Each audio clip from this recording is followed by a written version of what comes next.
Indian railway पीवे manual के पारा 660 के अनुसार ट्रैक मेंटेनर के ड्यूटी रोस्टर के दो पालियों के बीच के समय को मिड डे ब्रेक कहा जाता है, जिसे आप रेस्ट कहते हैं या लंच आवर कहते हैं। भारतीय रेलवे में जिसमें ट्रैक मेंटेनर भी आता है, उनका ड्यूटी रोस्टर कंटिन्यूअस है, जिन्हें सप्ताह में 48 घंटा काम करना होता है।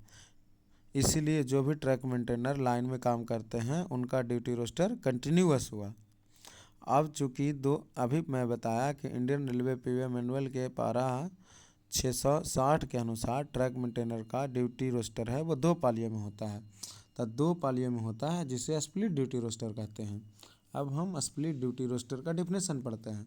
The split duty means duty in two या मोर स्पेल्स। स्प्लिट ड्यूटी का मतलब हुआ कि आपका ड्यूटी दो या दो से अधिक पालियों में होगा, with intervening breaks each half या more hour necessities by existing of work. With intervening break जिसमें क्या होगा, ब्रेक होगा, जिसे हम रेस्ट कहते हैं या लंच कहते हैं, लेकिन मैनुअल के अनुसार वह मिड डे ब्रेक हुआ। जो ब्रेक होगा ईच हाफ या मोर आवर, ब्रेक होगा वह आधा घंटा या आधा घंटा से ज़्यादा होगा। Necessities by exigency of work, जो काम के आधार पर निर्भर करता है। When the employ is free to leave his place of duty, और जब एम्प्लॉय अपना प्लेस ऑफ ड्यूटी को छोड़ने के लिए स्वतंत्र है। Intervals for rest and meal shall not break for the purpose of split duty. Rest और मील्स के लिए कोई intervals for rest and meals shall not break for the purpose of split duty. Split duty का जो purpose है वह कभी भी रेस्ट या मील्स नहीं होगा। मतलब रेस्ट और मील्स के लिए कभी भी ड्यूटी स्प्लिट नहीं होगा। तो इसमें सबसे इम्पोर्टेंट है जो समझना है कि ट्रैक मेंटेनर को बोला जाता है कि आपका रेस्ट टाइम में या लंच टाइम में, जिसे नियम के अनुसार मिड डे ब्रेक कहते हैं, साइट नहीं छोड़ना है, वो गलत है। आज से आप लोग यह सीख जाइए कि जो भी ट्रैक मेंटेनर है वह अपना साइट को छोड़ सकता है ना। व्हेन द एम्प्लॉय, जब कर्मचारी free to leave his place of duty, अपना प्लेस ऑफ ड्यूटी को छोड़ने के लिए स्वतंत्र है।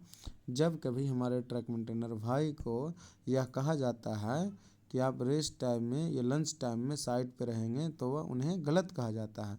वह अपना प्लेस ऑफ ड्यूटी को छोड़ने के लिए स्वतंत्र हैं। यह आप जो स्वतंत्र हैं वह HOER, जिसे hour of employment and period of rest rule 2005 है, इसके अनुसार आप छोड़ सकते हैं। जब आपको बोला जाएगा कि आप साइट नहीं छोड़ेंगे, तब आप इसी रूल को आप दिखाइएगा और इसके अनुसार आप साइट को छोड़ दीजिएगा। अब हिंदी में विभाजित ड्यूटी का मतलब क्या है, हिंदी में समझते हैं। विभाजित ड्यूटी से कार्य की आवश्यकता के अनुसार आधे या अधिक घंटे के प्रत्येक मध्यवर्ती विश्राम, क्या उसे बोलते हैं, मध्यवर्ती विश्राम सहित दो या अधिक अवधियों में ड्यूटी अभिप्रेत है। और जब कर्मचारी अपने ड्यूटी के स्थान को छोड़ने के लिए स्वतंत्र हो। विभाजित ड्यूटी के प्रयोजनार्थ, अर्थात विभाजित ड्यूटी का जो प्रयोजना होगा वह विश्राम और भोजन के अंतराल व्यवधान नहीं होगा, है ना। विभाजित ड्यूटी के प्रयोजनार्थ विश्राम और भोजन के लिए अंतराल व्यवधान नहीं होगा। ठीक है, आप समझ गए। इसमें मुख्य रूप से यही समझना है कि कोई भी कर्मचारी अपना, जिसे रेस्ट टाइम कहता है या लंच टाइम कहते हैं, या मध्यवर्ती विश्राम जिसे कहा